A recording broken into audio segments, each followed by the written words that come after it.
2. Donc pour ceux qui ne me connaissent pas, donc je suis un youtubeur qui propose différentes vidéos, let's play, Matri for Show, tout ça. Mais aujourd'hui, on va faire une vidéo un peu spéciale qui va plaire à un maximum de personnes. On va parler en détail de GTA V. Donc certains se disent, ouais d'accord, il parle de GTA V, mais bon, voilà, sans plus. Sauf que moi, j'ai fait un travail de recherche, ça m'a pris plusieurs semaines, et j'ai compilé toutes les infos que j'ai reçues pour faire en gros un plan détaillé de ce que j'ai pu ramasser et voir sur différents sites anglais et forums, pour vous faire une compilation de ce qu'il risque d'y avoir dans GTA V. Donc pour cela, on va faire 5 parties, une partie sur les personnages, une partie sur la carte, une sur les armes, les véhicules, et enfin, ce qui me paraît le plus important, les nouveautés.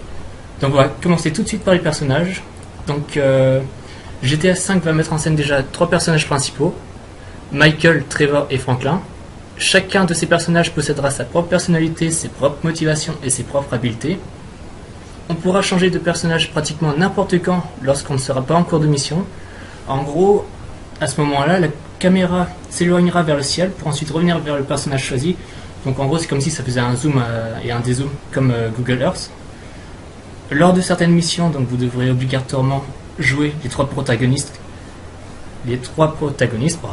et on devra changer de personnage de façon forcée. L'histoire ne pourra pas être complétée avec un seul personnage. Il y a certaines missions où on devra utiliser les 3 personnages en même temps si on veut progresser dans le jeu.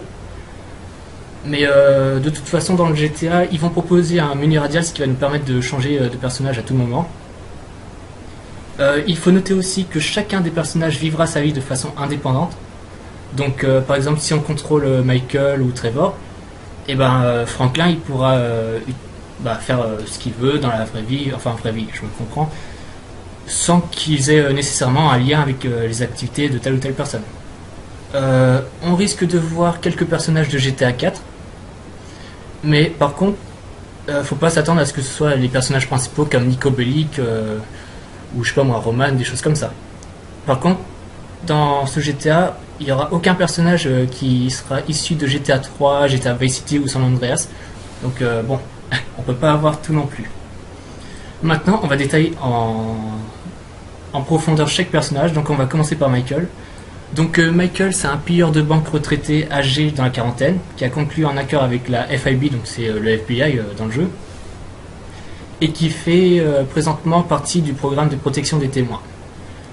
On a vu dans le trailer 2 donc, qu'il vit dans un super manoir luxueux à Rockford Hills, donc ça équivaut à Beverly Hills dans le jeu.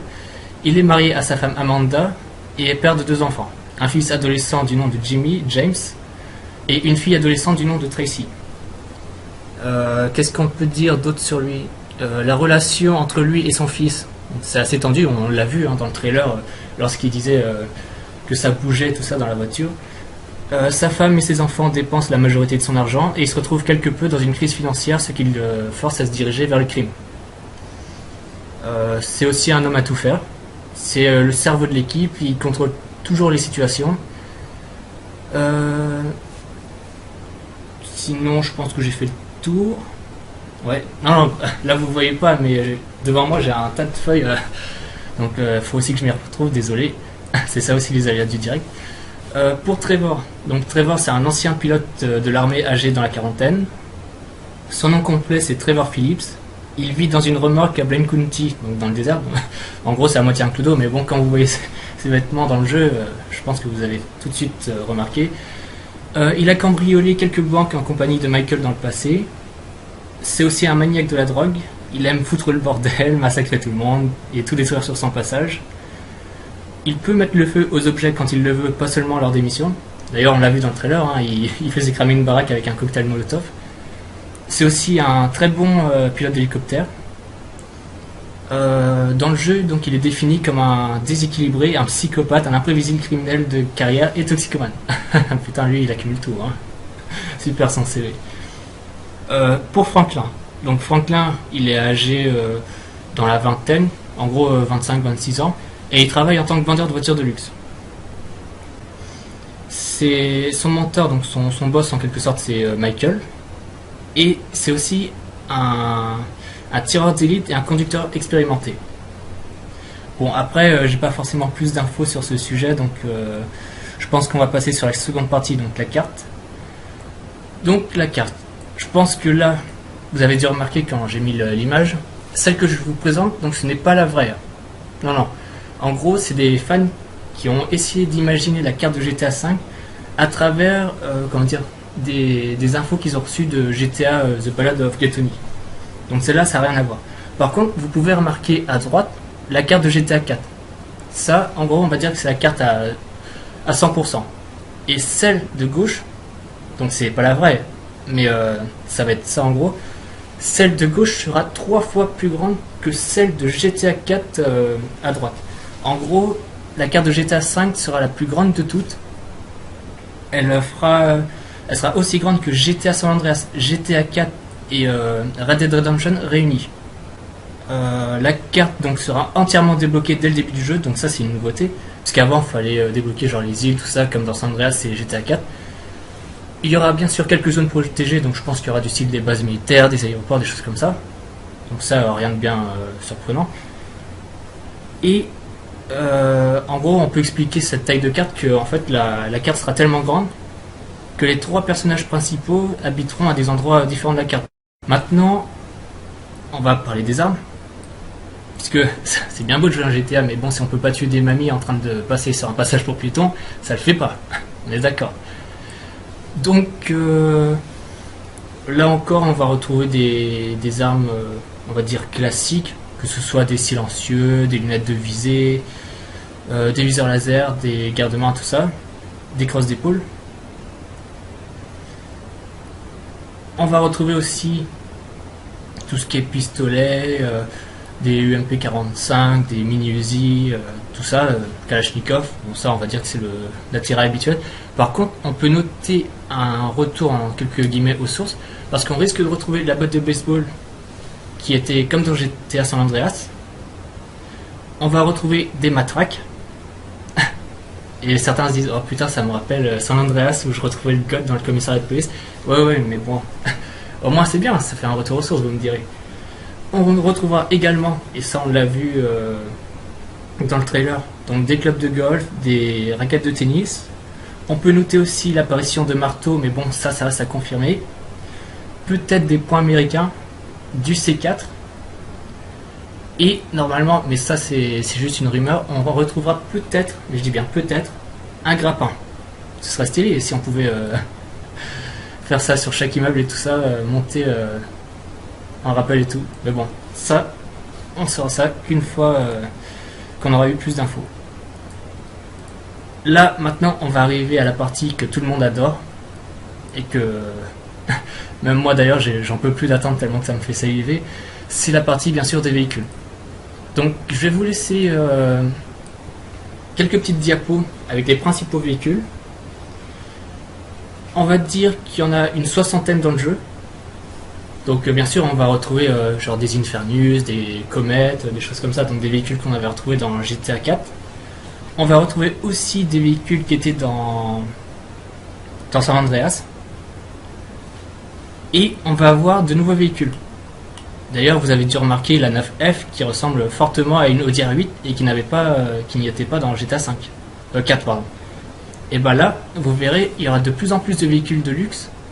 Et ça, franchement, ça va être top. Parce que en plus, il va y avoir plus de véhicules, plus de jouabilité, tout ça. Mais bon, ça, je vais en reparler dans la partie nouveauté. Notez également que pour les 2 roues, il y en aura plus. Il y a aussi le retour. Alors ça, je vois bien genre les comment dire, les fous rires, tout ça qui vont arriver. Genre les types qui vont se la jouer paysan avec le tracteur. Ouais, bon Dieu, mon petit gars, il faut avancer là. Hein. Par contre, j'ai pas vu encore de moissonneuse batteuse. Peut-être qu'ils vont l'enlever, je sais pas. Ça dépendra des développeurs ou si on a plus d'infos. On verra aussi donc le retour du BMX, comme dans San Andreas, le train. Les avions, alors ça par contre c'est un truc que j'attends vraiment pour GTA V. Et première nouveauté, mais après je sais pas si c'est un fake ou non, il y aurait la possibilité de conduire des sous-marins. Oui, vous avez bien entendu, des sous-marins carrément, des petits submersibles.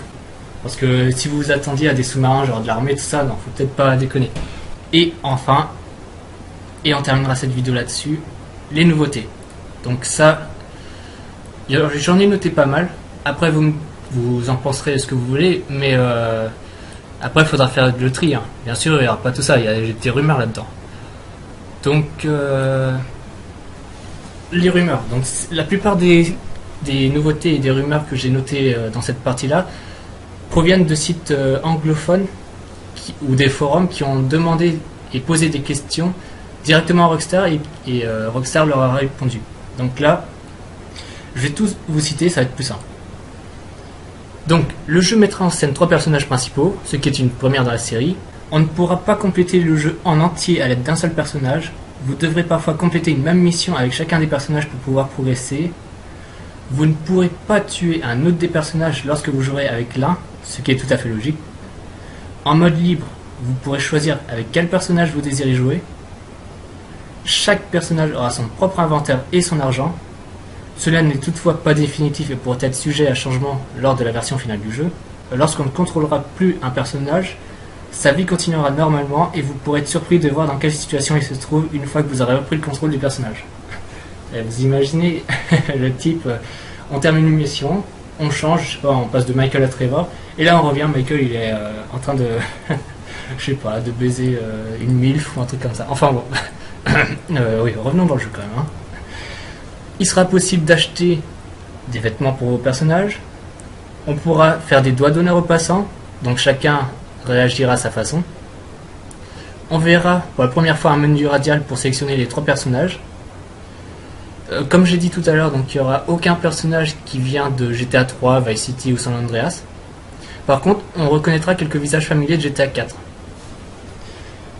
Malheureusement, dans GTA 5, donc on retrouvera pas CJ là, donc le personnage principal de San Andreas. Concernant les nouveautés avec le gameplay, donc déjà le gameplay il aura grandement évolué depuis GTA 4. C'est aussi pour ça qu'ils prennent autant de temps, mais au moins le résultat sera là. Les véhicules déjà collent désormais mieux à la route. La conduite ressemble davantage à un jeu de course. Les ammunitions seront de retour, donc on pourra faire des tirs, tout ça, des stands de tir, acheter des armes et tout. Les fusillades et le corps à corps ont été améliorés. Il sera plus possible d'avoir de petites amies, mais il sera toujours possible d'avoir des amis avec lesquels on pourra interagir. Il y aura aussi différentes activités annexes qui seront au rendez-vous, notamment le base jumping, le yoga, triathlon, la conduite en jet ski, le tennis et le golf. Donc ça, c'est normal, hein, on a vu dans les trailers. Il y aura d'autres activités additionnelles qui seront disponibles dans le jeu, comme le poker. Des missions dynamiques seront disponibles en cours de jeu. Ces missions pourront être activées en vous approchant par exemple de véhicules hors service, d'autostoppeurs ou de véhicules garés près de corps gisant sur le sol. L'IA des PNJ, donc personnages non joueurs pour ceux qui ne connaissent pas les termes, a été grandement améliorée. Vous pourrez par exemple croiser un jardinier à un arrêt de bus et le recroiser plus tard dans la journée en train de s'occuper d'un jardin. Les niveaux de détail et les distances d'affichage ont été grandement améliorés. Les personnages que vous rencontrerez aléatoirement sur la carte feront un retour dans GTA V, mais de façon bien plus prononcée. Concernant les téléphones mobiles, donc ils seront de retour, mais vos amis ne vous appelleront pas sans cesse. Le téléphone mobile servira entre autres à accéder à vos emails et à surfer sur Internet. Enfin, ils disent Internet, mais bon, ça va pas être Internet comme dans la vraie vie, ça va être comme dans GTA 4, où ça va être un peu limité.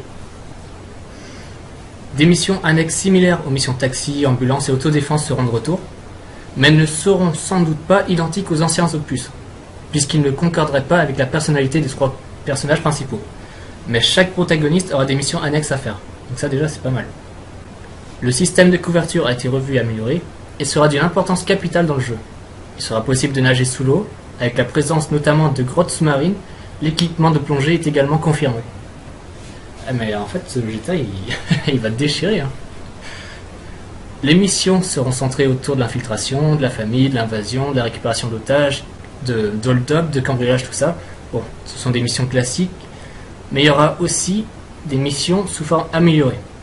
Donc j'ai mis sous forme améliorée entre guillemets parce que ça, j'ai pas plus de détails là-dessus, désolé. Concernant l'économie, donc il sera possible de dépenser son argent pour s'acheter des objets intéressants et amusants tels que des jouets coûteux. Il y aura une panoplie différente de fins de l'histoire. Cela dépendra en fait de nos choix en cours de jeu. L'histoire prend environ 25 heures pour être complétée selon le site multiplayer .it, donc le site italien. Dans les faits, le temps pour compléter le jeu est approximativement égal à celui nécessaire pour terminer Red Dead Redemption. Donc pour ceux qui ont joué au jeu, vous avez déjà un aperçu. Une certaine somme d'argent sera nécessaire afin d'accéder à certaines missions. Il y aura beaucoup de prostituées dans le jeu, alors là, je sens que les voitures elles vont bien vibrer, les amortisseurs vont en prendre un coup. Le moteur physique Euphoria de Natural Motion sera utilisé dans GTA V comme pour GTA 4. Il y aura beaucoup d'émissions de télévision. Les animaux seront présents dans GTA V avec notamment la présence de chiens et de requins. Donc ça a été vu dans les trailers et dans l'image par rapport au sous-marin. Les animaux ne serviront pas juste à décorer. Il faudra s'attendre à voir des chiens de garde qui mettront le joueur dans l'embarras s'ils essayent de se faufiler devant eux. Si le joueur veut se mettre la main sur des voitures plus luxueuses dès le début du jeu, il devra travailler pour. Par exemple, la sécurité de l'aéroport ne vous laissera pas voler un jet si facilement. En même temps, c'est pas un self-service. Quelques-unes des missions de GTA V offriront une grande liberté aux joueurs, comme jamais auparavant. Par exemple, on demandera au joueur d'accomplir quelque chose et celui-ci décidera comment le faire. Quel personnage il aura besoin pour accomplir la mission et quels outils il aura besoin. Donc après, concernant la carte elle-même, il sera possible d'explorer donc les profondeurs de l'océan comme j'ai dit tout à l'heure, donc de nager sous l'eau. La carte sera entièrement accessible dès le début à l'exception de quelques zones, donc ça aussi ça a été dit. Par contre, le centre-ville de Los Santos est plus petit que Liberty City. Donc en fait on trouvera plus de campagne, plus de montagnes, tout ça pour faire d'autres activités annexes. Concernant les véhicules, donc il y aura beaucoup plus de véhicules que les anciens opus. Il y aura tout ce qui est BMX, vélo de montagne, vélo de route, motocross, grande variété de voitures et de camions. Des hélicos, des avions, des quads et des jet skis. Beaucoup de bateaux seront disponibles dans le jeu. Et il y aura des sous-marins dans le jeu aussi. Donc ça j'ai montré dans la catégorie voiture, pas véhicule. Pour les armes. Donc les armes seront en quelque peu différentes, puisque les développeurs ont dû trouver une balance entre la liberté qu'ils donnent aux joueurs et le défi qu'ils leur proposent. Le joueur n'aura pas accès à n'importe quelle arme dès le début du jeu, puisque les missions sera trop faciles. Plus le joueur évoluera dans le jeu, et meilleur pourra être son arsenal. Ça, en gros, c'est un peu comme les Need for Speed, où en gros, il faut galérer dès le début pour avoir des putains d'armes. Enfin, là, c'est des armes au lieu des véhicules. Il y aura aussi, comme d'habitude, des stations de radio. Par contre, je n'ai aucun sujet là-dessus. Toujours est-il que les deux musiques qui sont apparues dans les trailers, donc dans le trailer 1 et le trailer 2, seront obligatoirement dans une station de radio. Ça, c'est en gros un coup classique de GTA ou de Rockstar pour mettre l'eau à la bouche aux fans. Et enfin, on va terminer là-dessus, donc par rapport à la nouveauté du multijoueur. Donc, une grande importance a été accordée au multijoueur avec énormément de contenu. Il n'y aura pas de mode coop en histoire, mais il y aura bien du coop en mode multijoueur. Donc pour ceux qui s'attendaient à ça, déjà c'est une bonne nouvelle. Je pense que j'ai fait à peu près le tour. Merci d'avoir regardé la vidéo. N'hésitez pas à voir mes autres vidéos si cela vous tente. Essayez de faire partager cette vidéo à un maximum de personnes pour les avertir, pour montrer que voilà, peut-être qu'ils ont loupé telle ou telle nouveauté ou tel véhicule. Je vous remercie d'avoir vu la vidéo et moi je vous dis bonne journée et surtout soyez beaux joueurs.